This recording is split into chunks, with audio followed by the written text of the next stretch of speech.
Thank you for listening to this podcast from TRE, Talk Radio Europe, your voice in Spain and around the world. For more information, please visit tre.radio. Discuss, challenge, inform, comment, Viewpoint on Talk Radio Europe. Giles Brown. Live comment and discussion with studio guests. Viewpoint. It is Tuesday, the 28th of July. Welcome to Viewpoint, Talk Radio Europe's current affairs program with a panel of invited guests discussing the issues of the day. With you for the next 2 hours, and then I morph, change, Kafkaesquely become whatever, and we'll be doing an hour of Let's Talk as well. If you wish to get your viewpoint across, it's going to be something local, international, or national, then these indeed are the numbers. To contact TRE, please call 952 78 4000. Email studio@tre.radio. Send us a WhatsApp on +34 645 99 67 95. Message us on Facebook, Talk Radio Europe Official, or tweet us at TRE Talk Radio. And joined in the studio by Alia Babapule and Andres Gallardo, and I can hear, we've heard on the grapevine that Claudio de la Torre is making his own laconic way into the studio. Good morning to Alia, how are you doing? I am very well, thank you. Still alive? Just about. Yeah, more or less. More or less. The aircon's working in the studio, and looking as always. Looking as always. Andres, come on. Good morning, Giles. Forget emergency firefighting. I think we need an emergency coffee drop here. What is it with this weather that makes us all so lethargic? Well, because it's stuffy and horrible. Yeah. And humid. And generally... I've never been affected for the heat so much as this year. Yeah? I have to say. Yeah, it has really affected me in terms of... What, your backhand from the back of the... Well, that's a problem. Playing tennis in this weather is not... What time do you play tennis in the morning? 8 in the morning. 8? That's late, I imagine. The things, Yeah, but it's still hot. Still, I was going to say. I mean, I went for a morning walk this morning at Cracker Sparrow proverbial, and it's... are you having fun there, Ali? If you're not fiddling with... Okay. Are we... She fiddles. She's zen the microphone. We're all... Yeah, so anyway. Okay. Indeed. Right, then yes, right then. Let's move swiftly on. Let's have a look at this morning's front pages anyway in the UK and further afield. Looking at the... make quite grim reading this morning.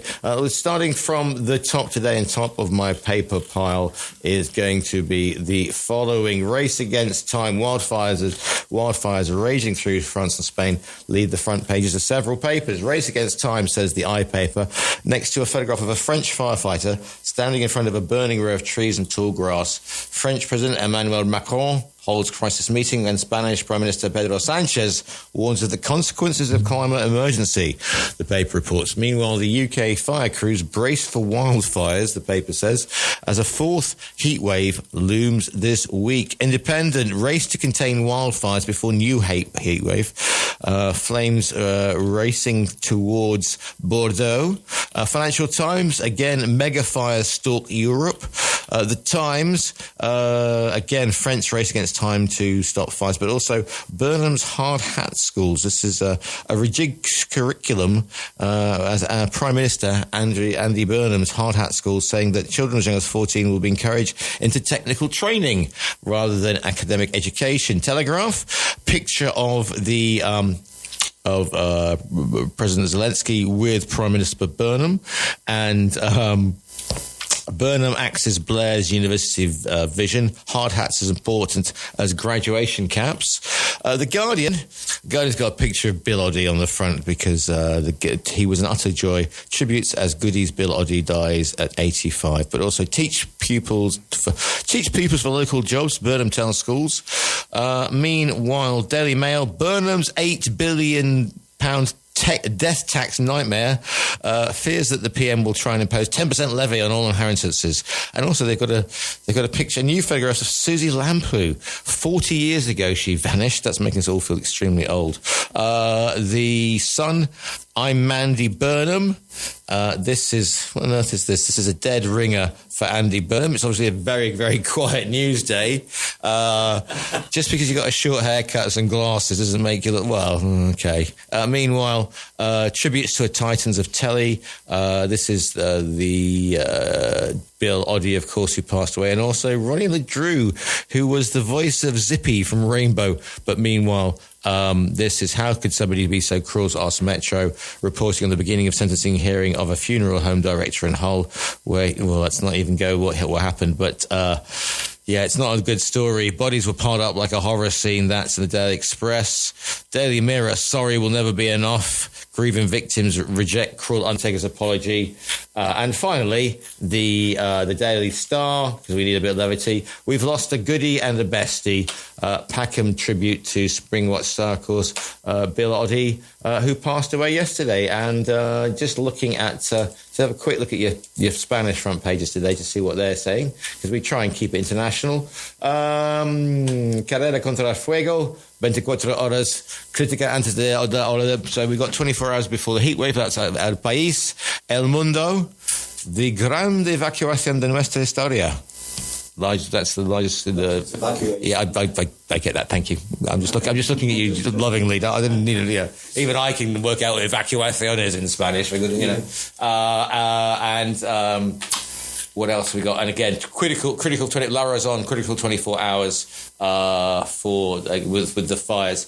So those are your front pages, as you'd expect. The Spanish front pages full of the wildfires. And if you want to get involved with this morning's show, these are the numbers. To contact TRE, please call 952 78 4000. Email studio@tre.radio. Send us a WhatsApp on +34 645 99 67 95. Message us on Facebook, Talk Radio Europe Official, or tweet us at TRE Talk Radio. Okay, so joined in the studio by Alia. Stop doing that to Andres. By Alia and Andres, my dynamic duo, the A team indeed. Andres, let's go with you first. These are I've been watching quite a lot of our old friend Simon Hunter, of course, who friend of the show, who is our man in Madrid, who's been doing lots of reports in the British media, live on all the TV stations, because he's the go-to man, saying, you know, the fires are only 50 miles northwest of, well, one of them is northwest of Madrid, the other one's in Toledo, which is east, isn't it? So, but you can sort of smell. He said the other day you could smell the smoke, because it would be like having the fires in Malaga, as we sit here in our air-conditioned comfort in Cancelada. The sheer scale of these fires are unseen in Spain, and in Spain we've had a good amount of forest fires. We all remember the one in Sierra Bermeja, which is just up the road here, and that was the first time I heard about the 6th generation fires. 6, which is once that they reactivate themselves, they create like their own combustion and their own, environment, isn't it? They could actually, So, but this is a 6th generation fire. The size of it is incredible. It's so large. I mean, only bigger in France, apparently. And the devastation is brutal. I've seen all the images and the interviews with firefighters on site in Madrid. And they say water doesn't even cut it now because of the sheer temperature. They evaporate before it does anything to the fire. So the images are brutal. I don't know. My only experience with fire was I saw once a car burning in a car park. And this is as close as I've been to fire personally. And that's quite scary. I don't know if anyone has had that kind of experience, seeing a car on fire, and the power of it and everything. So just imagine when you've got the height of the flames and the speed that advance, and the fact that you can't control it, and that is what it's been for the last few days. The firefighters were unable to control a fire that was devastating everything, families devastated, villages had to be evacuated. People don't know when this is over if they're going to have a home to go to. That must be incredibly hard to deal with. Animals lost. Animals, people saying, we had to leave the animals behind. They don't know if they're there and or the wildlife and everything. So the devastation is incredible. As you were saying, Giles, the smoke, you could smell it and see it from Madrid, the center of Madrid. Ash coming down, onto the roads and everything. It's quite a scary scenario that they're facing there, and the fact that it's so difficult, almost impossible to control. Apparently, last night they made. So I heard this morning on the radio that they made some progress, and some of it is controlled. So, but brace yourselves because a new heat wave is coming, and that could fuel the start of the fire again. There's not the only one in the Valencia region in Castellón. They've got another really bad one. Again, the same situation, 6th generation fire where it's just regenerating itself and burning hectares and hectares and hectares. It's just unbelievable. In France, we've just seen the images, and everyone is trying to help. But those little planes, they seem okay 20 years ago to stop a fire. Now they're not, being as effective as they should. And of course, the political arguments have now started to appear. Whose fault it is, who's done what, who's the responsibility, what administration should be managing this situation. Is it central government? Is it regional government? Is it the local town halls? And all these political towing and throwing.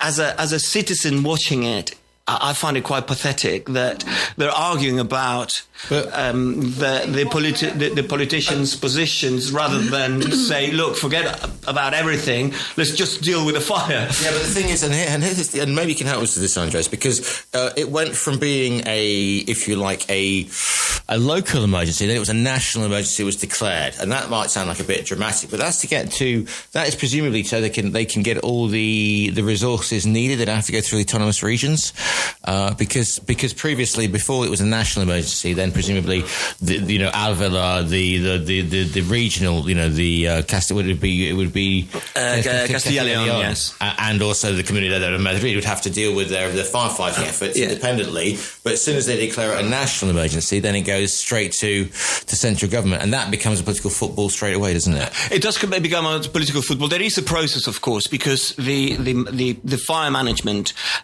falls down to the regional governments. So they manage the fire brigades and everything else. They are politically attached to the regional governments. Of course, when something is beyond your capabilities, you need to go upwards and say, we're going to need the army here. We're going to need more resources in terms of planes and more people. So the central government then takes the coordination of it, but that's okay. When you can't cope with something, just move upwards and you say, look, we need help with these, and then they coordinate, having forces from other regions to go there and help and everything else. The amount of help that can go from other regions, it's not going to be massive because other regions are also on standby. Their own firefighters said, well, if we go to Madrid, what happens if we've got a fire here? So the only help that they can get is limited resources.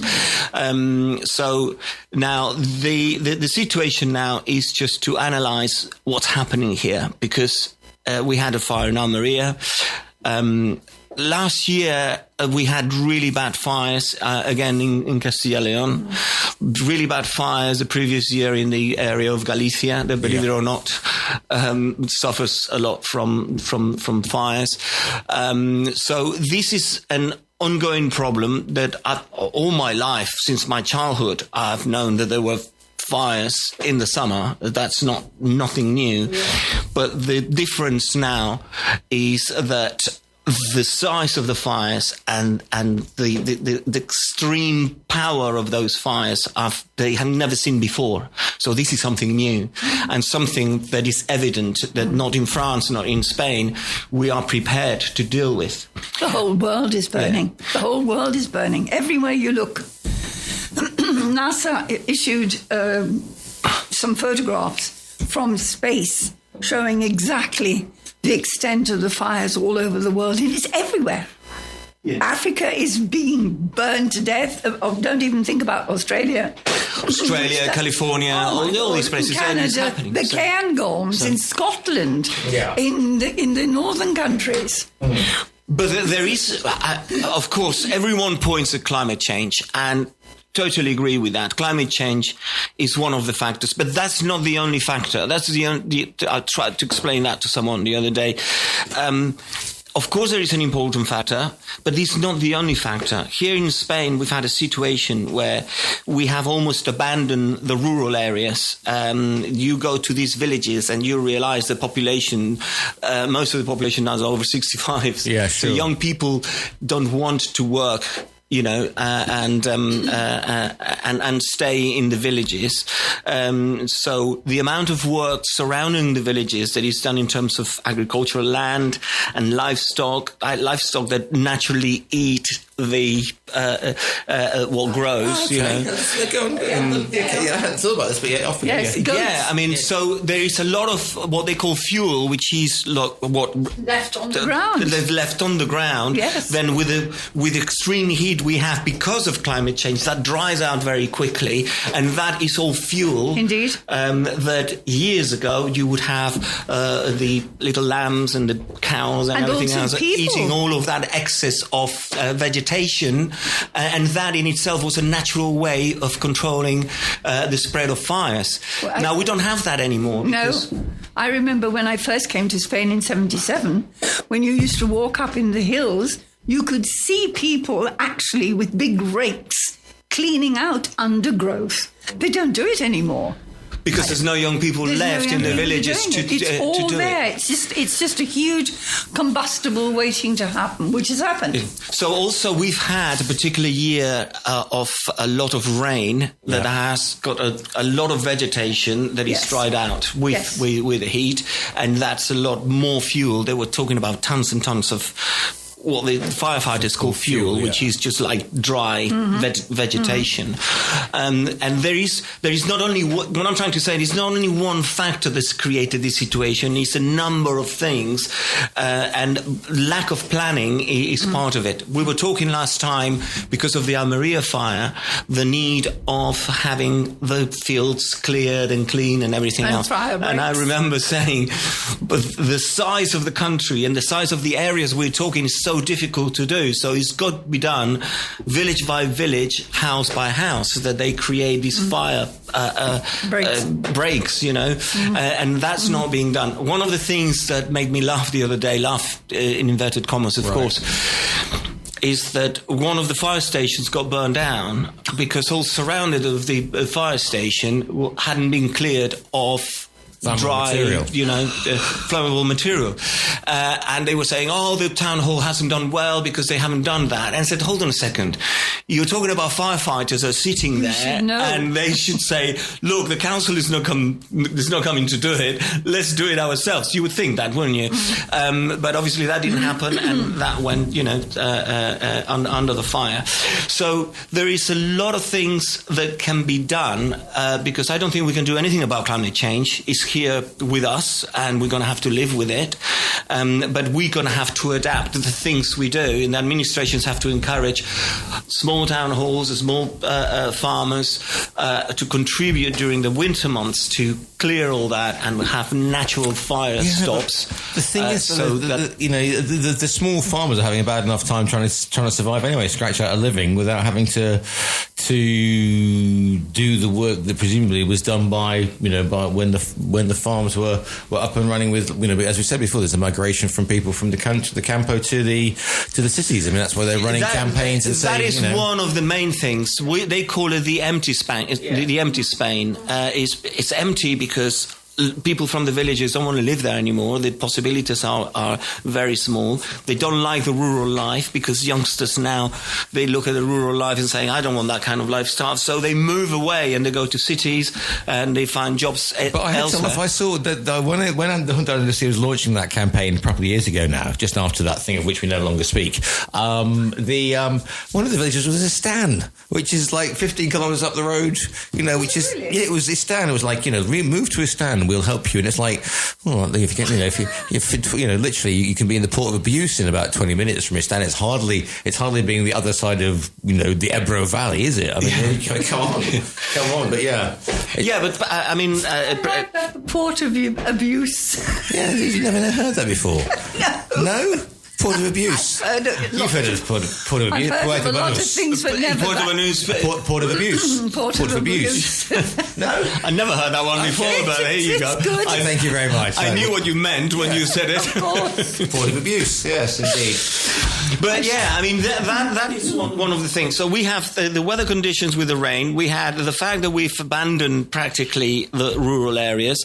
We've had the other problem is that some residential houses have been built in rustic land, and that's another problem because the tracks that go to these houses that are not good enough for the firefighters to get to. So when they built a house, that was all very well and good, although they were technically illegal, and those licenses were issued by town halls who were thirsty for money coming in. They granted the licenses. Those were deemed illegal, and instead of and the only thing that they did is to try to find a way of legalize the houses. Yeah. The famous, most of your listeners will know the famous AFO, the AFOs, which will regularize. But they only looked at the legal solution of the problems, not at the solution of infrastructure around those houses. So they are left in the middle of nowhere with no access for firefighters, with no escape routes for the residents, and then we find what we find. So although the law says you shouldn't build in rustic land, we've got some residential houses built in rustic land, which technically they shouldn't be there. Yeah. And there are a problem for the people who invest the money there and then find a situation like these, and then they realize why those houses shouldn't be there in the first place. I mean, that was one of the things that came to light during the Amaria fire. And I've been following Reuters as I always do, and there was, unfortunately we had 13 fatalities in that particular fire in Almeria province. And one gentleman lost his life was a Belgian gentleman. His son came over and was disputing the fact that they hadn't, the mayor of the town hadn't sort of told people, hadn't got to, because they said they'd been doing house to house, get out or stay where you are or whatever it was. But of course, if you're in a house outside the pueblo, nowhere, exactly, and it's a tricky one to think because they didn't want to hit the emergency button on the phones because they said they didn't want to panic anybody. But if it's the ideal, isn't it, to have this house in the middle of Campo? I mean, you've taken it's beautiful. The idea is perfect, but you have to have other considerations when you sort of just can't just put the house there. Yeah. You need to think if there's flooding, for instance, if you build a house next to a lovely river, you might find that you are flooded. So many and that can happen. The fire is another thing to consider when you are, you're having a house there. Give you this about Spain. They don't, the very thing I love about Spain is the weather, atmosphere. They don't think these things about. It's not like, if you're from Stoke-on-Trent and you get this sort of drizzle, or in Scotland you call it drecht down the back of your neck for like 9. It is proper rain. It is proper cold. It is proper heat.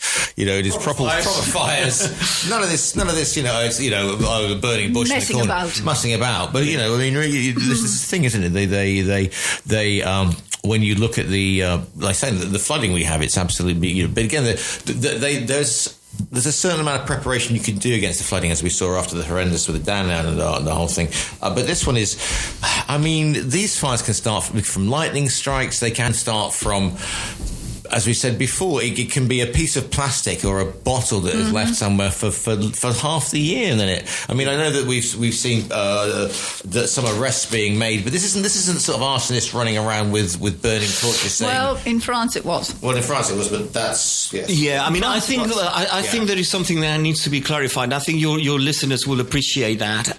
When we talk about provoked fires, there is a difference between provoked fire and intended fire. Right. The provoked fire is someone doing something they shouldn't in an area where they shouldn't, like using heavy machinery in an area where you're not allowed to in the summer months. Because It's just like being stupid, and that can cause a fire. Or a broken down car, the mechanical problems, it stops there and it catches fire, and this is what happened in Avila actually. It started from a car. It started from a car, broken down, caught fire. The fire with the wind spread very quickly and started the fire. So those are, in Spain we catalogue those as provoked fires. Right. But that doesn't mean there is an arsonist with a can of petrol and a match. That it would be an intended fire. In legal terms, the difference between one and the other is very clear, because an intended fire carries a maximum prison of 20 years, where a provoked fire carries a maximum prison of 3 years. Because obviously you did wrong by whatever it is that you did that provoked the fire, but there was no intention in it. So it's still a prison sentence, but a much smaller one to someone who goes with a can of petrol and a match. Yeah. So that's the difference. But when you talked and you say there's been these provoked fires, when you look at the international press, not mentioning anyone, they all say, because there's a country full of arsonists. It's not quite like that. I'm not saying that. No, I'm not saying you do, but I've seen press reports and people commenting on the press reports thinking that in Spain we're all crazy going with cans of petrol and matches.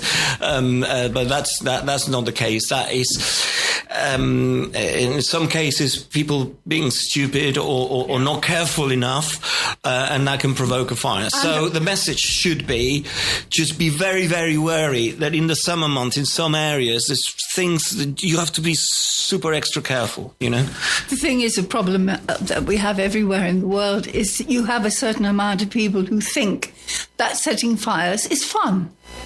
They're called arsonists. Yeah, but they are sick in their head too. Yes, of course. Absolutely sick in their head. Look at the devastation that they're causing all over the world. Why I brought up France is because I was looking it up before and reading it in disgust and horror, that there were certain people who had tied to cats' tails rags soaked in petrol. Then they lit these and sent the cats into the woods. No. Yes. Well, cats have been found. Really? Yes. That's sick. It is really sick. That's why I said these people are sick. This is proven. And they've got 44 arrests now in France, and I think it's 11 or something in Spain, but I'm not talking about arsonists. I think just no, the case in Spain, as I said, it's not arsonists, it's just negligent it's a big situations. Thing going on there. I mean, this is horrific. What do they get from it? But there again, if you're a normal sane person, which I hope I am, trying to get into the mindset of people who do these sort of things, just I can't fathom it out. I can't fathom it out. Going to take a quick break and then back with more Viewpoint. Viewpoint with Giles Brown. Always live, always lively. Joined in the studio by Andres Gallardo and Ana Babapule. We're talking all things to do with the situation, the Spanish fires, of course. Looking at some of the other bits and pieces coming in. I've got a poll running up on our official Facebook page, which is Talk Radio Europe official, of course, asking, do we think that Spain's huge wildfires are a direct result of climate change? Well, pretty unequivocal at the moment. 100% saying yes. So we're not mucking around there. Again, yes. Yeah, I just wanted to say, I mean, climate change has got one of the factors that why we have these fires. There's no doubt about that. I mean, if you deny climate change, it's that you're blind, because it's all around us. I mean, I notice it on many, many things, so it's one of the factors, but this is not the only factor. That's what I was trying to explain, that yes, it is an important factor, but that's not the only one. It's a combination of factors what creates these crazy big fires, and that's what I was trying to, because with climate change, it's my belief that there's very little we can do. We have failed to manage the change of climate. Right.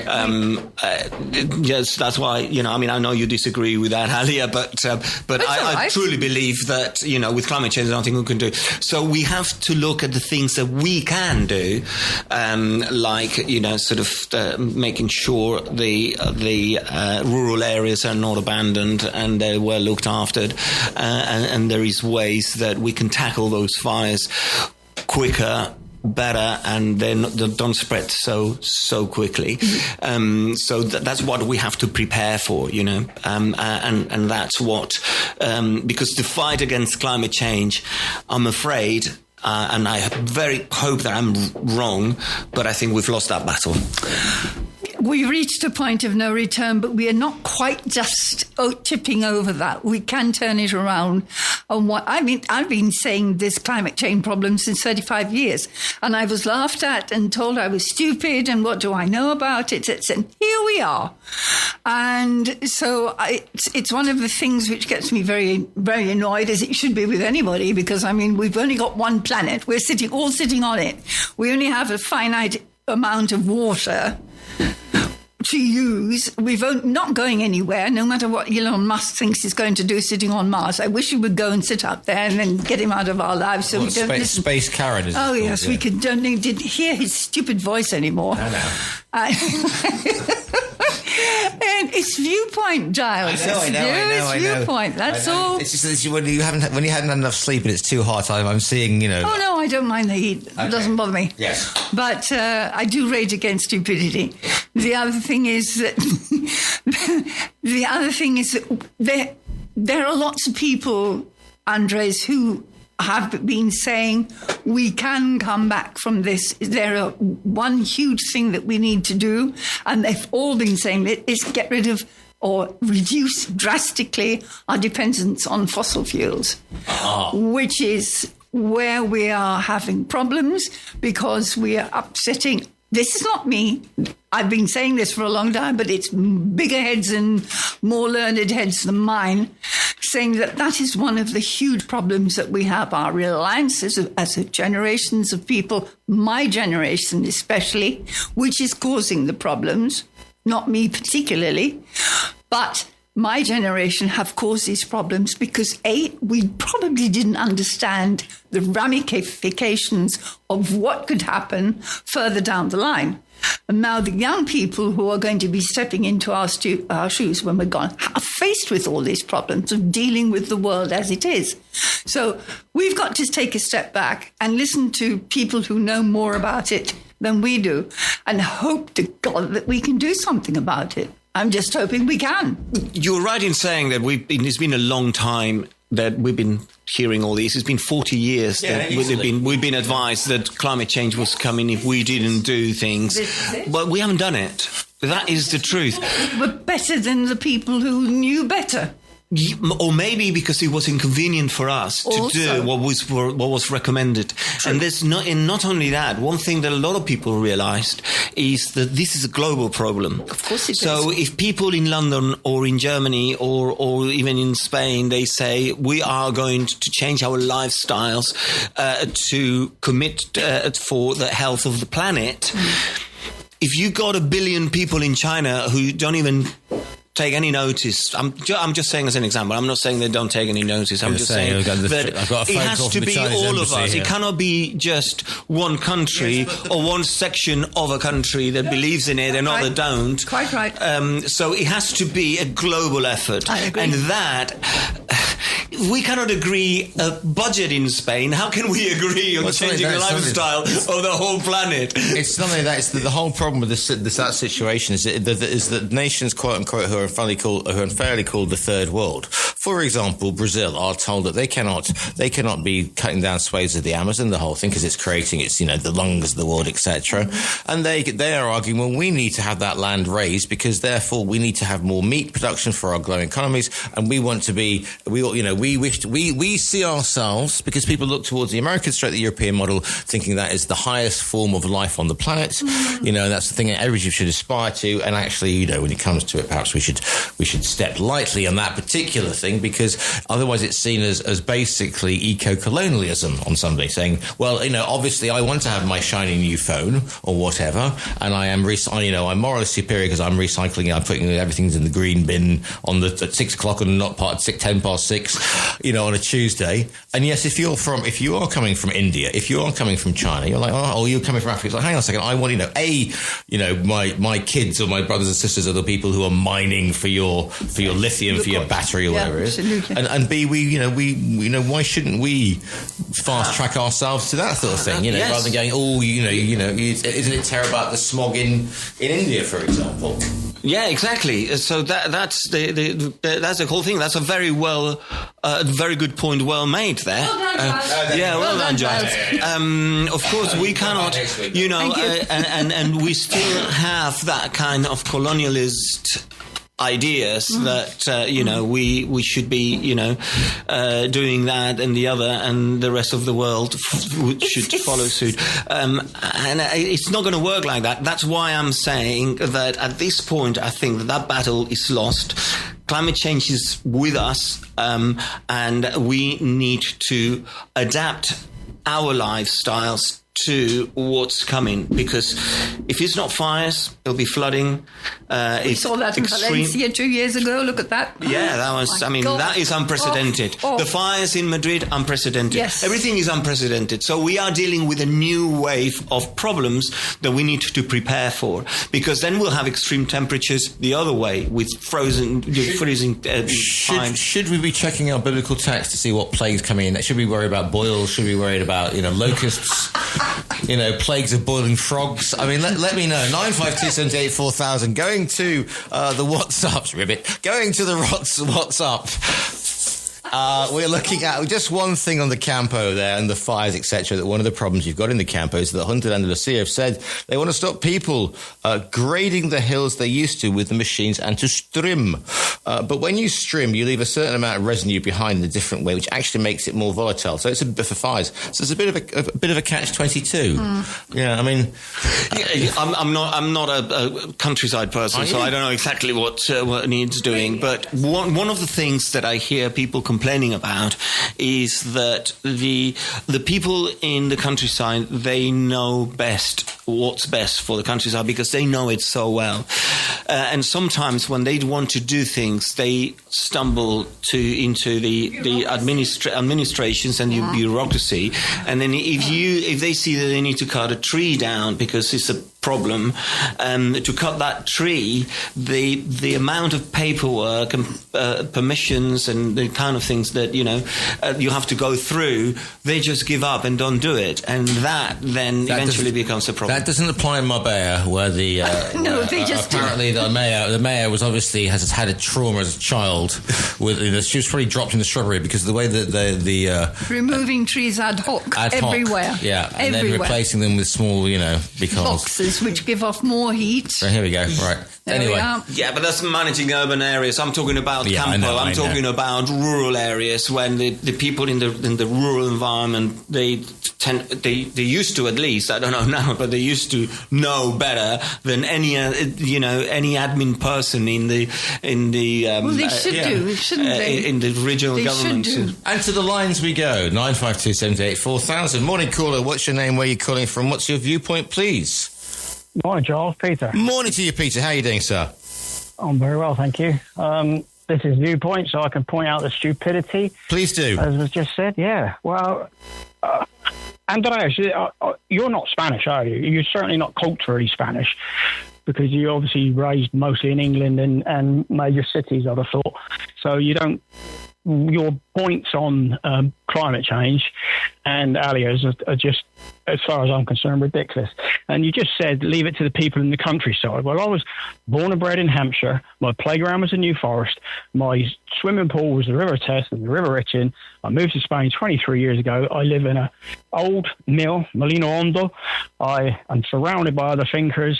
I have 26,000 square meters of land and a river that runs straight through it. I still, to this day, get my water from the river, from the Acequia. And I am the man that cleans the Acequia because the source of it starts at my house. And I have several properties further down. They come up, we clean the Acequia and everything. Now, I used to have, very close to me, a goat farm and a cattle guy. Now, he bred young cattle for beef, and the goats roamed around. Now, the goat herder I knew personally, and he would phone me and he would say, I'm bringing the goats up along the river. Can you open your gates? And then they could come up the river, through my land, and out the gates and access the other way. Now, 300 goats, I've got some fantastic videos of them with the bells on and everything. 300 goats go through my property in one morning, and you'd be struggling to find anything to start a fire with. Now, since the cooperatives and the governments decided that these guys, when the cooperatives and the lorry come around to collect the milk, they pay them 5 cents a litre and then sell in major supermarkets for €5 a litre, these guys decided to cull their goats and they cull their cattle. And the problem is, it's not climate change, it's globalization and the mass production of everything and the mass movement of everything. So Spain, being one of the biggest producers of pork in the world, it used to be, bring most of their pork in from China. Same goes with cattle, same goes with goats. Now, if I want a goat, and I've recently tried to get a goat, and I've spoken to goat herders, the guys that came down from the electric company that trimmed under my land, I've got a billion tons of pine needles, 6 inches to a foot thick, all over my land. Never used to have it when the goats are around. That I'd get a fire break. No such thing as fire breaks anymore. This is all because the government won't allow me to do what Andreas just said. Countryside people know better. Now, I know how to flood a certain area so my trees can have water. I don't have to water them for a year. I can do all that. But government are constantly trying to stop me, sending drones over, telling me that I shouldn't have cut this tree or cut that tree. Now, if I want a goat, I have to get an A4 file box and fill it with paper and spend 6 months signing and everything, and then tagging that goat and then tattooing that goat and then having vet fees on that goat. That's one goat. Now, if I had half a dozen goats and I tethered them and moved them and tethered and moved them, I'd never need anyone on my land, ever. And yet recently I've just been informed that the government are going to come around and look at my land and tell me that where the fire hazards are. I know where the fire hazards are because I've got about 1 million pine trees. Because I live in Molino Hondo, it used to be a paper mill. They grew pine trees for paper. But now I'm not allowed to touch a pine tree. Yet I've got hundreds of thousands of saplings coming up all the time, right, which, by the way, I like to pull out because I don't want... Now, if I was forest managing, I'd take down the big trees, allow the saplings to move on. The big trees would then be used. Yep. They'd be used locally. I'd be using everything. I'm not saying go backwards 1,000 years, but technology and local can work. Those cows, you could go on an app, you could order your cow, it could be slaughtered locally, it could be delivered locally, but no, it has to come in from China on a huge, great diesel ship. So it's not climate change, it's stupidity, and it's globalism and overconsumption. And the thing that annoys me is when people sit there in a studio that he drove a car to for a useless journey on the internet, which is one of the biggest consumers of electric, and telling people that live in third world countries who can't eke out a living that they have to be responsible and do their bit for climate change. So that's how I stand on it. Yeah. And if it was left to the countryside people and we went back 30 years, but integrated modern technology with it, we'd all be a lot better off. But that's never going to happen because it's consumption. We're being forced out of the lifestyle we live, and we're being told to live a modern existence that doesn't suit our lifestyles. Yet we're hitting hurdles all the time. Sure. Yet then people sit in an office and tell me what I should be doing about climate change. Well, as I said before, the climate's been changing for something like 7 billion years, and it will continue to change, up, down, or sideways. So On that note, my car's ready, so I'm going to let you get on. All right, Peter, thank you very much for that point. All well made. Good to hear from you, as always. 952 78 4000 is the phone number. Viewpoint with Giles Brown. Always live, always lively into the last 5 minutes of this morning's, this was the first half of this morning's Viewpoint. Joining the studio by Andres Gallardo and Ali Babapule. Ali, you're looking with that look that I know you used to... You're the lookout. I was just going to say, Andres, you come from Lleida, no? Isn't that the biggest grain producer in Spain? Grain and fruit producer in Spain. So yes, so you're not really, yes, I am. You're a very I am Spanish, despite the caller saying question. Mossad agent, obviously. That goes of course. Goes beside the point. And it's funny because apart from the denying the climate change, everything that the caller said about what we were talking about is agreed with what we were saying here. So I don't know why he disagrees so strongly about something. He's making his point. He's not disagreeing. He's making his point. Of course he's making his point. But, I mean, listening is a great skill. And we have 2 ears and one mouth. And sometimes you have to use them proportionally. There speaketh the lesson for today. That's a T-shirt and a half. What do you do after that? I know exactly. Follow that one. Yeah, no. I just think it's an interesting case about globalisation he was making, and also the way that we farm.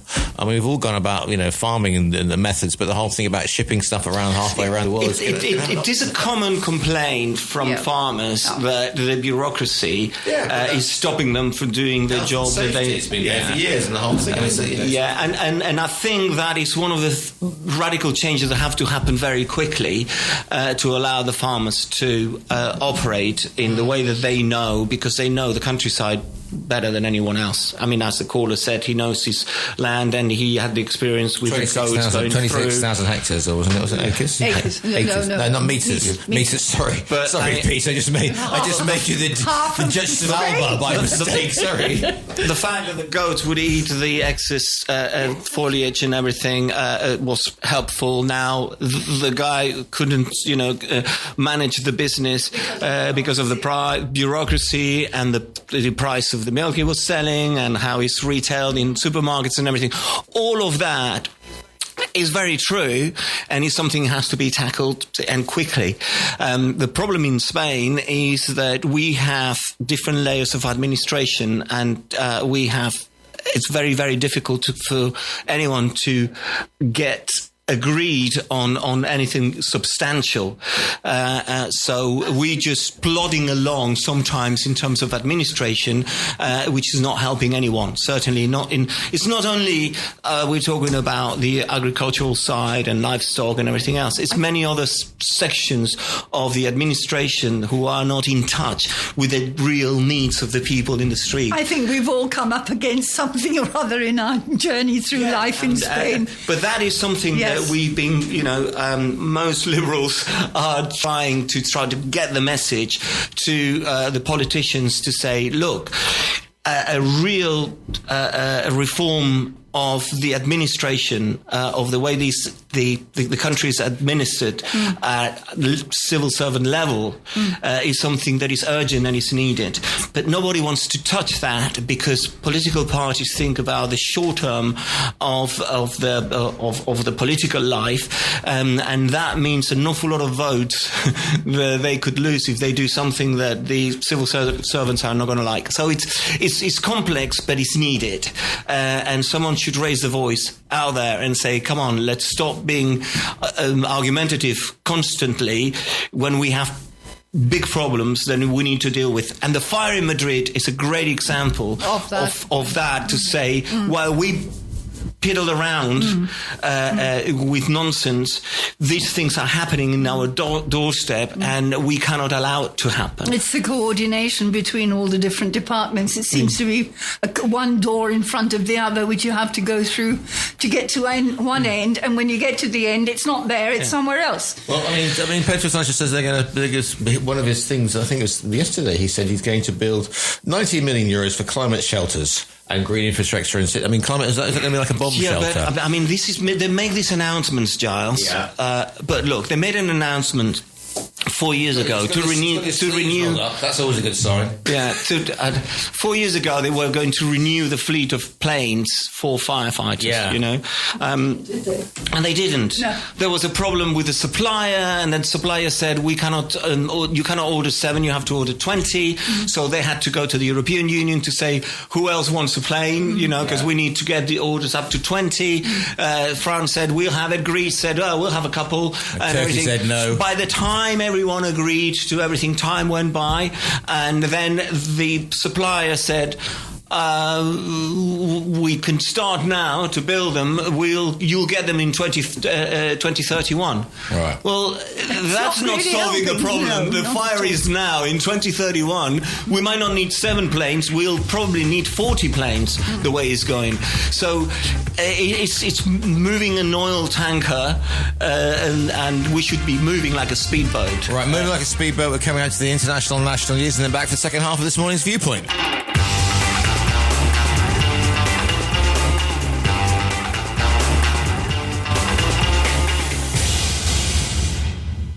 Talk Radio Europe. Your voice in Spain. Discuss, challenge, inform, comment, Viewpoint on Talk Radio Europe. Giles Brown. Live comment and discussion with studio guests. Viewpoint.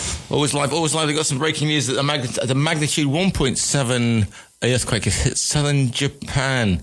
Kumamoto seems to be 7.1. Excuse me. Thank you very much, Alice, for helping me.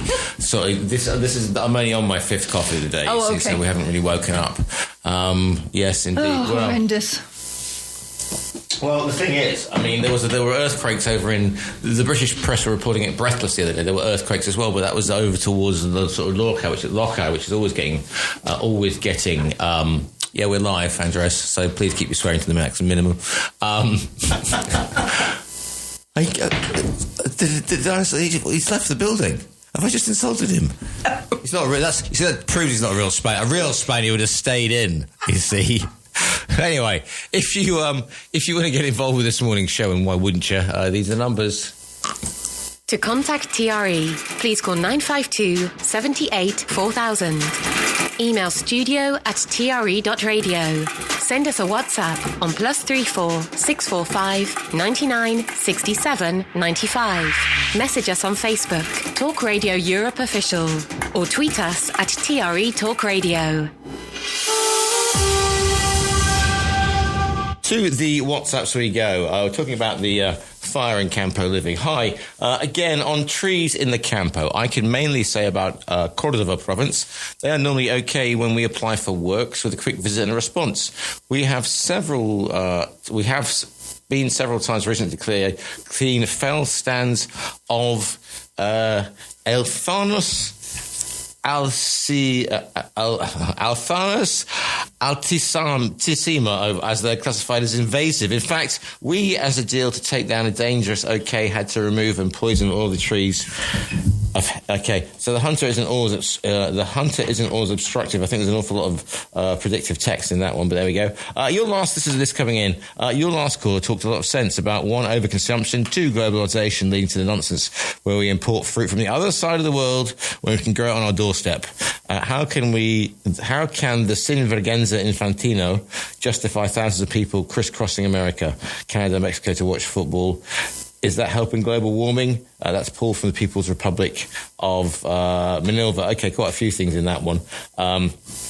Infantino, yes, indeed. He's a gift that keeps on giving. Asking on the Facebook page, Talk Radio Europe Official, of course, looking at the front, on the poll which which we are conducting on Talk Radio Europe. I'm asking, do we think that Spain's huge wildfires are a direct result of climate change? And at the moment, so that's an interesting one, because it's not giving me the data I want, which is somewhat annoying, to put it mildly. The wildfires. Hey? To do with the wildfires. No, I'm trying to get my poll up and running, my poll data up and running, and it's not doing that thing. So there you go. Some of the great things about doing live radio.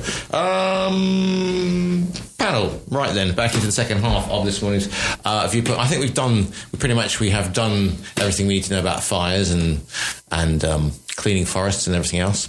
Yeah, let's just hope that the fires finish soon. So that's the last thing I'd like to say. I think we're all on the same page with that one. So, yes, Alia, when you spoke to me yesterday, I'm hiding here. You're hiding there. You said there was a subject that you really want to talk about this morning. Yeah, off you go. The Tate brothers. Okay, go on. The saga of the Tate brothers. To start off with, anyone who turns up wearing that purple shirt and the capri pants and those shoes, looking like he did, is an insult to any kind of fashion police. And quite frankly, that these two have now been arrested on USA land because of UK and Romania wanting and have put through documentation saying that they should be arrested because of all the horrific things that these people have done over the years, is a very welcome thing to me. And now they're in jail somewhere in Florida and bleating that they've got a cannibal next to Andrew Tate to keep screaming at him all through the night. Well, tough. And it's generally extremely funny if it wasn't so horrific at thinking about what they've done to millions of young people. Yeah, and to start everything off. Now we can take it from there. I mean, they have been. I mean, the Tates are an interesting one, aren't they? Because they are perhaps the most infamous of all the influencers in the manosphere. Yes, horrific men. Horrific men. Absolutely horrible. The charges that they're coming up with, sex trafficking, prostitution, the forms of torture that they put through, sex tapes, everything, rape. We have to assume that we have to take the assumption of innocence until we're otherwise. They don't. Well, I mean, Giles, on the other hand, there have been many, many, many people coming forward and saying this is what happened. It's exactly like the Epstein files. Over 1,000 women came up and said this is what happened. What happened? Nobody did a damn thing. But this is now this is now being put through by the Crown prosecution in the UK and from Romania. So you have to take it now much more seriously. Do you think that... Which we should. I mean, the fact that we're even... let me put it this way. I think they're both despicable human beings. I mean, they went over to Russia recently. Yes. The thing is, it is the influence or whatever that they have on young men in particular, I suppose, which is the most worrying thing. And the fact that these people have made vast amounts of money out of this in a way that, 20 years ago would have been unthinkable and unimaginable. So, I mean, what does that say about the human condition and it's the vulnerability of all these young people, and we have discussed this before with social media and the ability to get everything at the click of a button. Let's go back to 40 years ago, maybe something was happening, but we didn't know about it. Today, everybody and God knows about it before you've turned around twice. So this is something which has to stop. And which country was it now which has banned any under 16-year-old from getting any kind of social media? I think Australia? It was France. France. Australia and France. So this has got to happen more because that's where it starts off. It starts off also having young men especially in households, let us say, which are not giving them the proper training of how to become an adult in the world, to respect the person you're with, to respect women who are the ones who put them into the world, to start off with. And it's the horrific. Have you watched any of them? I'm a 58-year-old man. No, Why would I want to watch anything to do with Andrew Tate? I have, unfortunately. Andreas, you're looking at me like you're having a moment. Your listeners will have to excuse me on that one, but I'm not really in the knowledge of what these state people or what they do. Here's a horrendous question: Are there any? Do you know if there are any Spanish male influencers who go? Is there some? I don't know, they're Bicho de Barcelona or one of those. I think there are. I mean, again, you're going to have to excuse me. The world of social media, influencers, all of that is just beyond me. I don't take any interest. Having said that, I'm not interested at all on what they do, on what it is that they want. The only thing, my only knowledge is that I saw a documentary of Louis Theroux about the manosphere. That's it, the manosphere. Horrific. And I found them all so pathetic that I don't think I even finished the documentary because I thought this is nonsense. These are quote unquote grown men who are living the life. When I was a 13-year-old schoolboy and I was into my Dungeons and Dragons and drawing pictures of Thor or Conan with women in bikinis and chainmail bikinis. These guys haven't. That was how I was at 13, and lots of racing cars, obviously. These guys haven't evolved since that stage. I mean, basically, no. And Mr. Tiki Toki, who apparently lives in Marbella, I mean, there's not an awful lot you can say. I really want to sort of say, but the thing is, what I thought I found really interesting was I was listening to one of my podcasts, and you always, because if you're not subscribed, you get the interviews, or you get the adverts. And one of the adverts was for an agency that will now provide influencers for your company, so that you get the right influencer for so you don't get but you see the things I thought, well, they're probably doomed now, because by the point if you've got agencies now sorting influencers, because I mean, all my friends in the hotel industry have no time for influencers anymore, because it was like they were getting phone calls from people saying, I've got 100,000 or whatever followers on TikTok or whatever, and I demand a suite, and it's like, well, it's August and we're fully booked. Yes, don't you know who I am, etc. And so I think that the actual value of these people has perhaps the sting's gone out of it all, and I think that maybe some of the brands are going to get. I mean, you only look at Joe Rogan, for example. There you go. I just thought I'd throw that little hand grenade into there. But you see, even they are sort of distancing themselves from a certain amount away from the original values which made, because you can only be a shock jock for so long. You can only be confrontational for so long. Look at Howard Stern. I'll shut up in a minute, but I just had a thought, and it's very rare, as you know, Andreas. You can only be a shock jock for so long. Look at Howard Stern, who was supposed to be this controversial so-and-so, and now he became a pastiche himself. I'm going to go right to the lines before we come back onto this one. Morning, caller, you're live on TRE. What's your name? Where are you calling from? What's your viewpoint, please? Giles, Peter again. Yes, Peter. Yeah, here we go again. Our old man-hating thing. I don't know the Tates. I don't never watch the Tates. I don't know what the Tates are about. Like Andreas just said, I don't do social medias. I have no Facebook accounts or anything like that. But I do know there's a femisphere as well as a manosphere. So, and you might have heard of a young lady called, lady being the wrong word, Bonnie Blue. Yeah, but she's an adult film star. Yeah, but that's not how she starts. She's an influencer. And her and many like her do exactly what Tate do. They talk about how you should take men for every penny they got. They're to be used and abused. And it's only because when Alia says, oh, everybody knows about it now, it's because she keeps coming on here and talking about it. Otherwise, none of us would know about it, would we? It's ridiculous.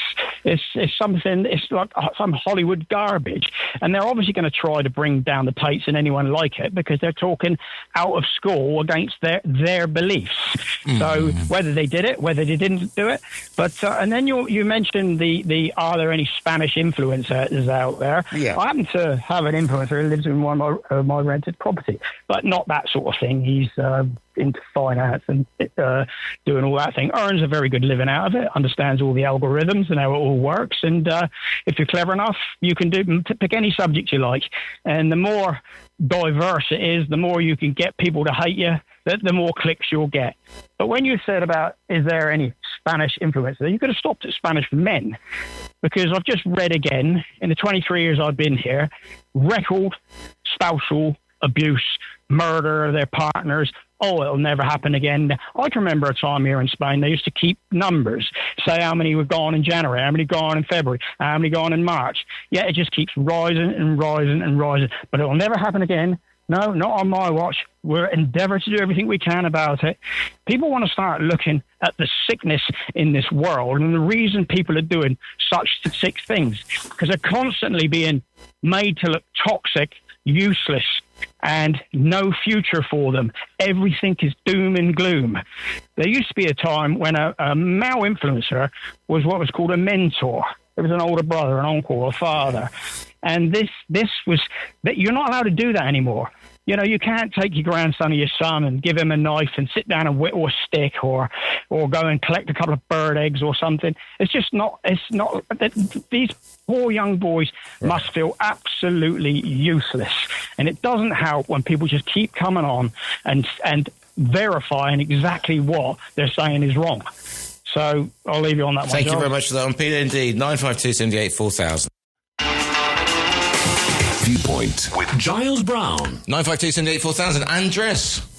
Yeah. I just wanted to you made a point there saying these influencers go to hotels saying, we'll promote your hotel and you give me a free suite or whatever. Back in the day, exactly, yeah. I mean, the problem I find with that kind of marketing is that if your brand is associated to an influencer who's got a lot of followers, very quickly that influencer can fall into something that it can be sort of criticized for. Yeah.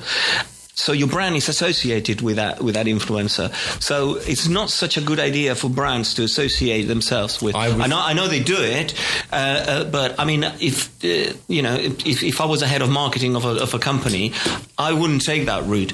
Look what's happened to Rosalía. Rosalía is the most famous pop star in Spain. It's Rosalía. It's not Rosalía. It's Rosalía. Rosalía. Thank you. I've been trying to get the pronunciation there forever. She's the most famous pop star in Spain worldwide. She's won Grammys or whatever it is that they win these days. She's hot property at the moment. She is hot property. She was at the World Cup. Hugging. Yeah, she made comments when Spain won the World Cup, and she said something against Argentina. I don't know the exact details. No, I know exactly what happened with this. Yeah, okay. Well, but the consequence of her comments on the World Cup meant that she's had to cancel a couple of concerts in Argentina because people are upset with her. So in this globalized world where anything you say is scrutinized to the last comma, sorry. That's what I am. I am in. Yes, it's scrutinized. It's very dangerous to, associate yourself with that kind of marketing. All that Rosalía did was she reposted a post that had been put up by Mia Khalifa. Now, don't Google her for goodness sake, because otherwise your search engines will melt, okay? But she is very much like the Bonnie Blue that... anyway, she's an adult film star who now is trying to get into the mainstream, and she had retweeted something about Spain using La Perla, which is, of course, Rosalía's big hit, and she retweeted it, and it was anti-Argentina, and that's why she's been getting these things. And people have been going on because more people will know who Rosalía is than Mia Khalifa, and therefore that's why she's been getting it in the neck from Argentinian chat show hosts, etc. People saying, "I'm not going to go to the concert." Look at the consequence that she has to cancel concerts of something as. Yes. You would think, she's Spanish. She is right to celebrate the Spanish winning the World Cup.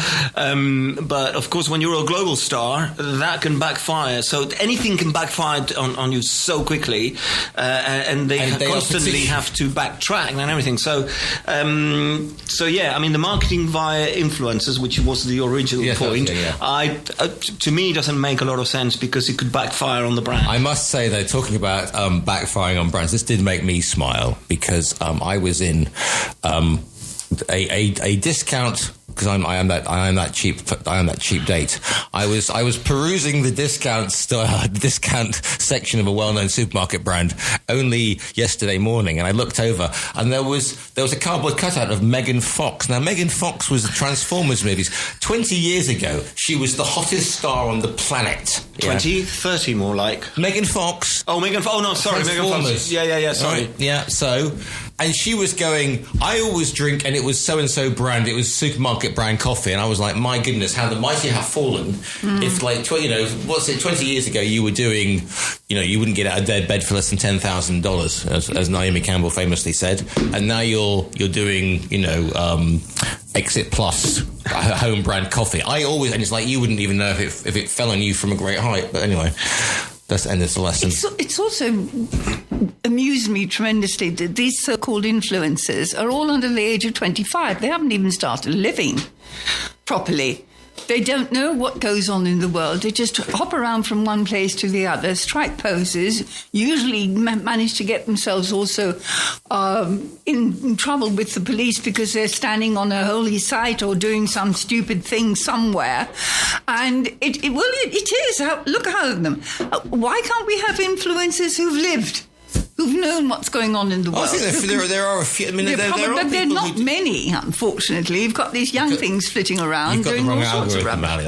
You've got the wrong algorithm. Am I a dinosaur? Never mind. So, going back to the Facebook page, currently we're saying on the poll I'm running, do we think that the wildfires are a direct result of climate change? 71% of you think that it is. 28% of you think it is not a direct result of climate change. If you want to go on that and get involved with that poll, go to Talk Radio Europe Official, the Facebook page, and you will find the link. If you click over, you'll find the poll there. Click on it and let us all know. If you want to get involved with this morning's show, these are the numbers. To contact TRE, please call 952 78 4000.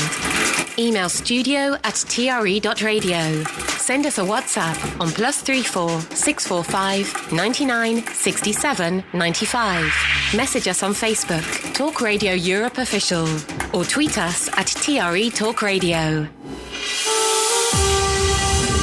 Should we be discussing the possible live trial of the Tate brothers? Is also the worrying thing is not what the Tate brothers say, but millions of people follow them and look up to them. Thank you very much for that one, Paul. If you want to get involved with that particular story, looking at some other news headlines you may or not have seen. Trump says that the US and Tehran are having good talks as drone hit Iran's neighbours. I don't know have you seen that in Reuters? I don't know. Can you see that? That's an absolutely yes. You're going to spit your coffee, aren't you? I'm sorry about that, but that is a rather wonderful water. Was it water? Okay, fair enough. Anyway, meanwhile. As I said before, a major earthquake has hit Japan's Kyushu region. Just 1 in 3 Americans back Iran war, most unsure of Trump's goal. That's a Reuters Ipsos. Sorry? He doesn't have a goal. He's floundering around trying to get out of something which he started out of pure stupidity. And there is no way out of this. Now he's paying them billions to get back to where he was before. He started all of this mess and is asking all of us to get involved with it as well. No, it's his war. Let him deal with it. The poll, as I was saying, I beg your pardon. Quite right, conducted over the weekend. I like it that you get so, showed the Republican president's approval rating ticking high to 37%, up 3 points from last month when his rating tied to the lowest of his presidency. Trump has offered shifting objectives for the conflict, such as aiding Iranians to topple their leaders, taking out Iran's ballistic missile capabilities and preventing it from obtaining a nuclear weapon. The poll found that 69% of Americans, including 4 in 10 Republicans, thinks Trump has not clearly explained the goals of US military involvement in Iran. Public disapproval of the war is weighing on Trump and his Republican Party ahead of the November midterm elections, when the president's allies will defend slim majorities in the US conflict to date. 18 American soldiers have died in the conflict, while thousands have died in Iran and in Lebanon, where Iran-allied fighters have battled Israeli forces. So that is another one of the headlines coming in there. Of course, since we last met, of course, Andy Burnham has taken over as Prime Minister in the UK. Oh, yes, of course. Yeah, because we weren't on last week we weren't here, so I had no chance to celebrate Spain winning the World Cup. Oh, indeed. Congratulations. Yeah, they did.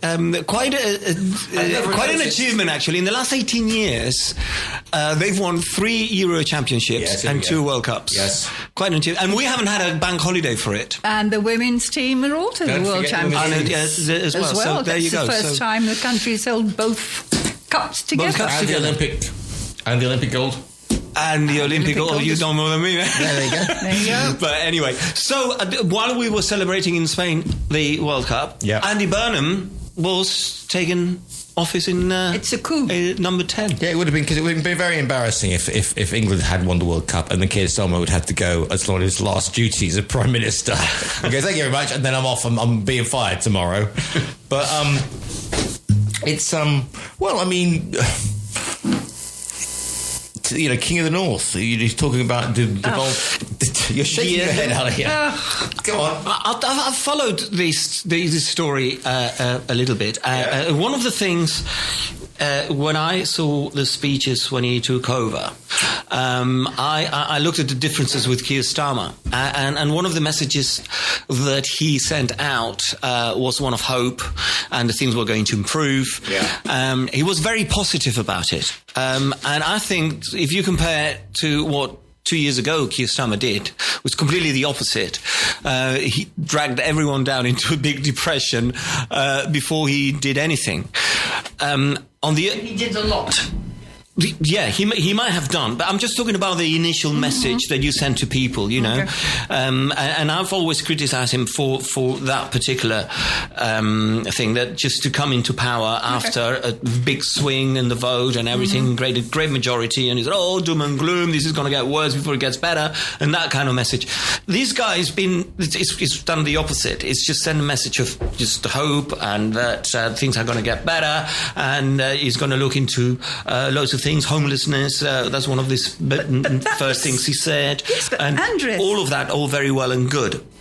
My fear is that all the things that are coming through him and his ministers is, how's he going to pay for all that? These have been set into motion already by Keir Starmer's government. If you go and look into it, which I have, the things that Andy Burnham is saying now, if you read about what was implemented by Keir Starmer, these are things which are already taking place. He's just reiterating what was done before and not giving the Starmer government the okay that they did it. And now they've put in somebody called Wes Streeting. Wes, yes, it's Defence Minister, yeah. Defence Minister. But Wes is, yeah, I mean, yeah. He should nurture and cherish the UK's relationship with the USA. For goodness sake, the US provide the bombs for Streeting says. Streeting could nurture his relationship with his his mum. big toe. Well, the US provide the bombs for the genocide in Gaza. The US started an illegal war with Iran. And the imperialism of the US has killed millions. Is that a sort of a thing we need to get apart from that, I mean, apart from that, everything's fine. Yeah, apart from that, have some butter. You say this continuing what Keir Starmer had put in place, but I mean, technically, he should be doing that because he has to adhere to the manifesto, the original manifesto that's why it was voted in. The Labour Party was voted in. The Labour Party was voted in. And when he became Prime Minister, he couldn't deviate too much from it because otherwise it would create a situation. Where people say, well, we haven't voted for this. So he needs to follow a little bit. I'm just saying there's breaking news, and it's a young people looking for different from education. What does that mean? Nothing. Looking for different. Yes. Nothing. It's absolutely appalling grammar. Young people looking for different from education. That's on Sky. That is. I'm going to take a picture of this. That is. You know, they've moved it. They've seen what we're doing. Start there with that statement. Will it come back? It won't come back now. But it's said. Yeah, it's gone. Today's announcement brings hope to people. Mm-hmm. But my goodness, that's quite. I mean, this is the thing about they're going to be hard hats. I mean, these hard hat education, i.e., they are going to. Well, that's technical colleges, isn't it? Isn't that like didn't you have a system before with the 11 plus? Yes, where one failed was sorted. Did you? Got my 13 plus though for some strange reason. I didn't fail my 11 plus. Got my 13 plus, which was even harder. Welcome to my world. There you go. Yeah, and it was to sort. But this sounds rather odd the way I'm saying, to sort out children who were more, shall we say, academically minded than young children who were not. And it doesn't matter because we need young people who maybe are not fantastic at math and English and geography and all of those things, but are wonderful with their hands. They can understand how to build things, take care of them, things and so on and so forth. And the GCEs were also something which sorted out in asterisks, people who could go, the young people who could go for a university education. There you are, young people. You can get the picture. Get the picture. I got it. You got a young picture. Yeah, I got the picture. So this was a way of dealing with a country, a population, young population, to see who could go on to do university degrees and those who would do other degrees like engineering, plumbing, sanitation, all the things that we need to keep a country functioning. And strangely enough, you'll get more money from being a plumber now in the UK than you probably would be, because if you're a graduate, if I had done my degree in, I don't know, early Byzantine church music in Carthage, there's not, which I probably would have done, and then I had to do a postgraduate because it used to be you got A-levels and that was quite good, and then you went to get a degree if you were quite clever, and then you had a degree in the 80s, and then if you were really good, you got a postgrad. Now people look at a postgrad and then they want a master's on the back of that, so it's actually devalued. Mm-hmm. The idea of everybody going to university has actually devalued the thing of university degrees, because funnily enough, you're talking to a problem that in Spain has been since I was a kid. It's been a problem, which is that as you were saying earlier, you can take the route of the university. Mm-hmm. In Spain, you can take the route of what's called professional formation, professional education. Okay. Yeah. So you got the two routes. The problem there is that it was seen socially. If you took the route of the professional education, it was seen socially as a little bit of a lesser kind of studies. So you're not as good as the ones who went to university. What's happened at the university, as Giles was just saying, is that the value of everyone would take the route of the university because they didn't want to be devalued by taking the route of education that wasn't socially so good, and is devalued the value of the university degree, where you need the masters after that and everything. And the universities have seen a way of, especially private universities, of capitalizing on that and offering all kind of useless degrees, all brand new. So to attract people to go onto these degrees, that they have no professional outlet, so they don't find jobs, and what they're forced to do is to continue getting this master's degree, which you have to pay for, and just an endless trail of education that ends up getting a job in Zara. Nothing wrong with getting a job in Zara, but I mean, I've seen people with law degrees working in Zara. And I've seen them with law degrees in Spain working in Zara in England. So the whole education system needs also another overhaul, like with the civil servants and everything else, to look at making the professional formation socially acceptable for more people to take that route, because that route is what we really need. We don't need scenic arts or things like that degrees, because they have got, there's 3 jobs in the whole of Spain for that kind of degree, and you got 5,000 people that's studying it. So we need, as you were saying, Giles, we need more plumbers, more electricians, more people to build houses and carpenters and that kind of thing. We need that. We need them. They're very important. But we have created a society where taking that route, especially for young people, is not so attractive. And now we have the social media on top of that, where people don't want to be footballers or astronauts. They want to be content creators. Influencers again. Which are the name for influencers. It's all great until your blue backs up. So this problem in the UK with education is something that we have dealt with. And I'm sure if I look into it, Italy is going to be probably the same, and France is probably going to be the same. I must say one thing about the education, at least when Alain was going to university.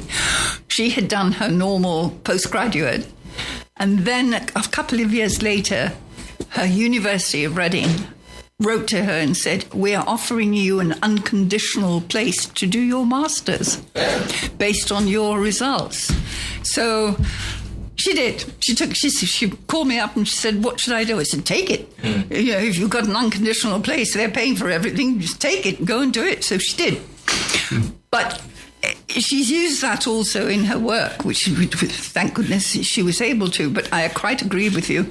But so many young people are doing degrees where they have no hope in hell of actually getting further with that without immense expense and years of some further study.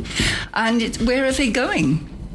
And as I said before, it used to be the thing that the university was the exception rather than the rule, and now it's the other way around. Yes. And as we said before, we're going to need, no matter what happens, you're going to need tradespeople or artisans, or whatever you want to call them, people who can, you're going to need carpenters, you're going to need plumbers, you're going to need electricians, and that is one of the things that people are finding us in the UK after, what we call down here Brexit, isn't it? The fact that you cannot get plumbers or all the people who would do those trades, as it used to be called, as they say, get a trade, and that's gone out the window. And if you have the chance to find somebody, they're booked out. Absolutely booked out. This is it. Going to be back with more Viewpoint after this. Viewpoint on Talk Radio Europe with Giles Brown. Always live, always lively. Into the last 12 and a bit minutes of this morning's Viewpoint. I just actually have a quick look at my poll. I like to look after my polls, as Pope John Paul said. So, moving swiftly onwards. You see, I know it's like a sleep, I think, is that, and then the coffee. It's sad. I'm sad, am I? Yeah, thanks very much. You've only just realised that. That's just my family say that. Here we go. Do we think Spain's huge wildfires are the direct result of climate change? At the moment, we have 70% of you think it is. So that may be, I might be right, I might be wrong. 30% of you think it isn't. So there you go. I think we're pretty much in favour of, or not in favour, but we think we're not in favour of wildfires in Spain. More climate change. Yeah. I think we don't have enough climate change. I think we should have more climate change. I think it's Pedro Sanchez's and Ayuso's fault that. To the lines we go. 952784000. Let's see what this call. Morning, caller. What's your name? Where are you calling from? What's your viewpoint, please? Good morning, Giles. Long time no speak. Alf, how are you, sir? Sort of. Okay, yeah, what do we... That's about the best I can say, sort of. You're still pointing the right way up? Huh? You're still pointing the right way up, Alf, that's the main thing. Yeah, still breathing. Right, that's good. So, no, I was on a holiday in Portugal for 3 weeks, so I thought I'm not ringing in while I'm on holiday for a change. Right, and then I had a hospital appointment and just things have been happening. Okay. Nice to hear you all again. Nice to hear you. Nice to hear you too. Alia. Andreas, wake up. Yeah, I'm here. I'm listening. I'm listening. Okay, fine. Yeah. Well, for once, I don't want to interrupt you. I'm not going to slag you off, Andreas. I don't agree with much of what you say, as you well know. But the difficulty, and you have to go back. It's not historical, because I know Peter doesn't like all that. Oh, you go back in time. But the first thing that affected and it was under a Labour government, not even a Tory government. I mean, it started under Thatcher, but it was when the apprenticeships went into decline, and the Tories under Major shut down. I can't remember how many it was. 14 or 15 agencies that dealt with young people, training it. They were training establishments, which was like a precursor to getting into an apprenticeship. They were the equivalent of what you're talking about, people going into university. So you're then left with an 18-year-old who's done A-levels and got to that stage, and it's called, where do they go now? And the only place left to them, because, Andreas, you were right, it was the universities were vying to get people in because they get their money in, and they put on all these, I won't say rubbish courses, but strange courses that seem to have no end product in terms of, joining in with society. What they killed off at the time as well, and where I'm not sure whether you was talking about the same thing, Andreas, but living in Malaga, just down near the hospital, near the Clinico, and by the tram bit, you can drive along the road there, and there are all of the training institutes for all of those non-academic jobs. There's a telecoms thing there, there's a building place, there's an electrician's place, there's a plumbing place. And you have to, as you know, if you want to be an electrician in Spain, you have to be able to write up bulletins. And we used to have that in the UK. If you wanted to be an electrician, you had to go through a training establishment that was part government, part AEU, the union. So you had the union and government running the programs for apprenticeships. But of course, what happened then is that, with this, was it globalisation? That wasn't. It was nationalisation of all the companies. So the national grid went. Loads of companies go.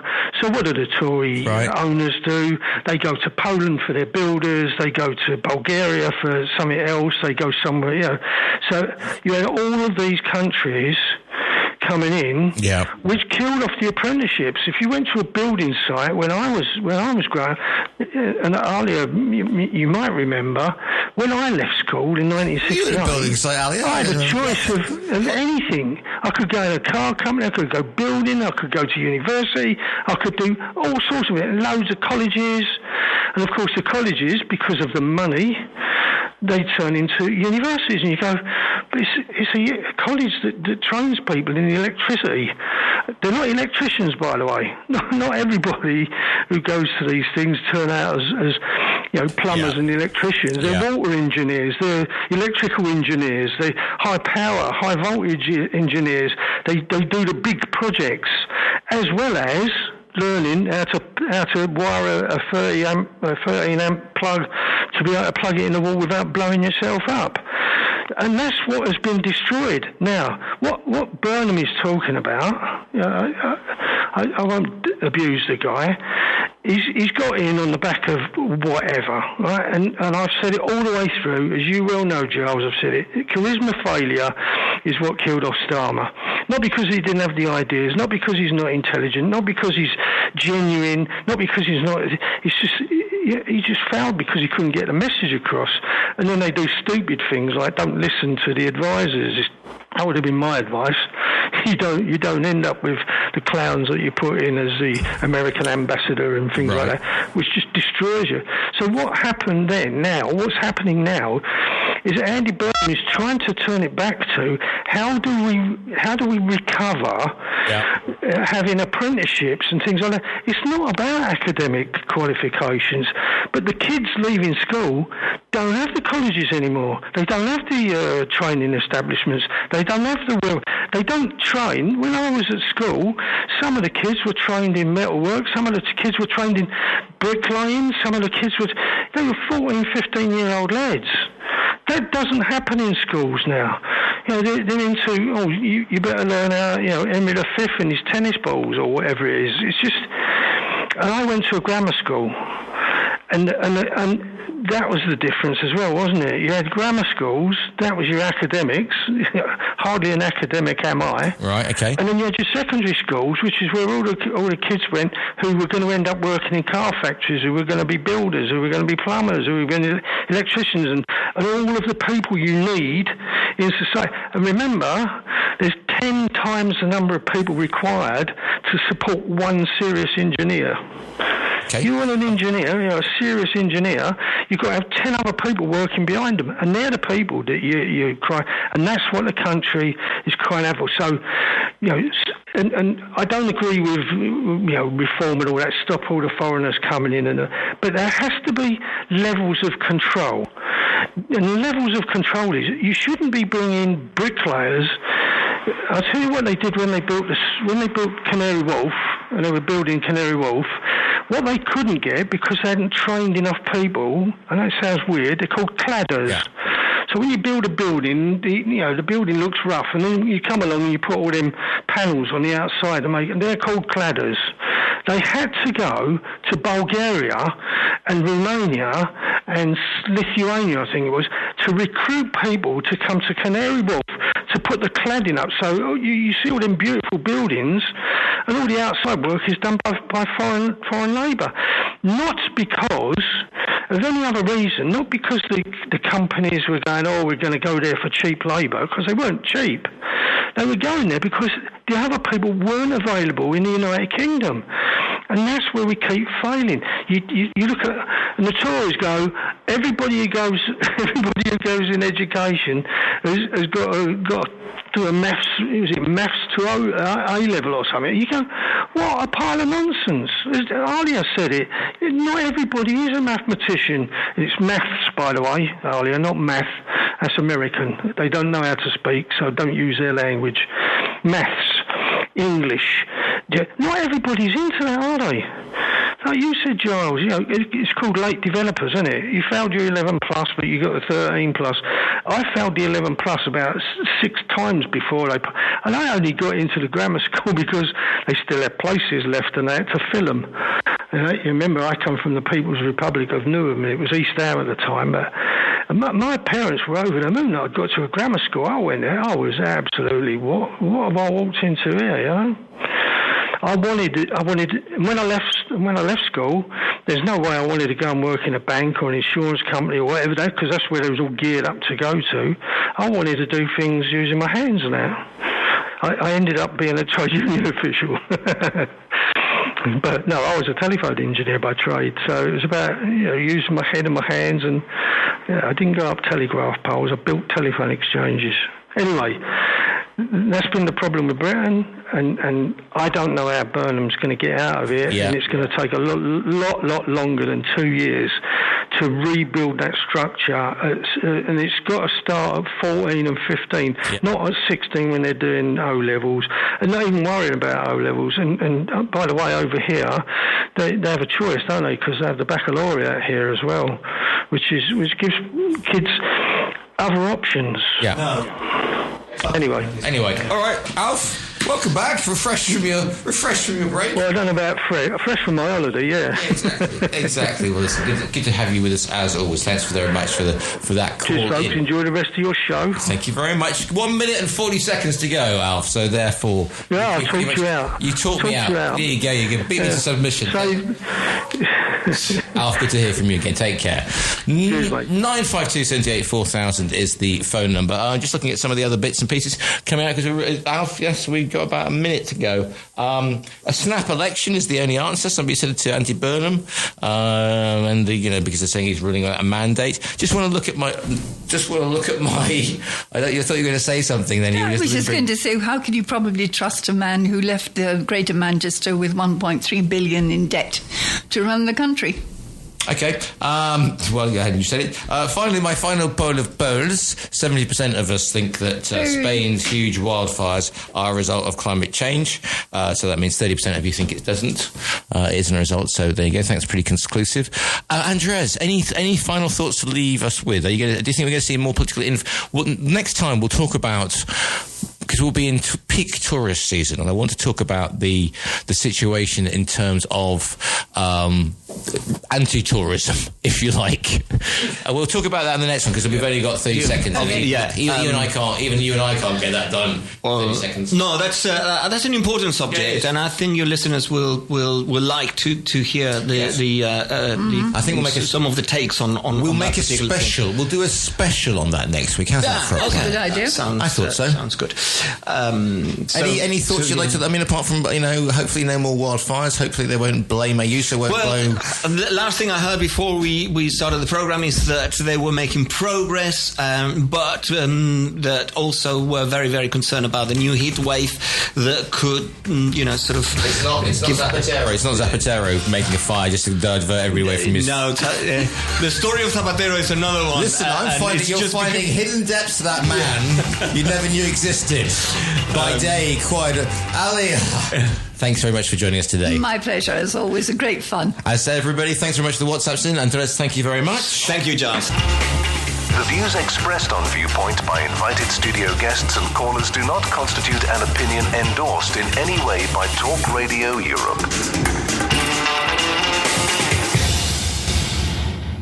You've been listening to a TRE production. If you've enjoyed this programme, there'll be another episode waiting for you next week, right here on this platform, where you can also access our extensive back catalogue of shows and interviews. For more information on our live programming, social media channels and apps, and how to contact Talk Radio Europe, please visit TRE.radio.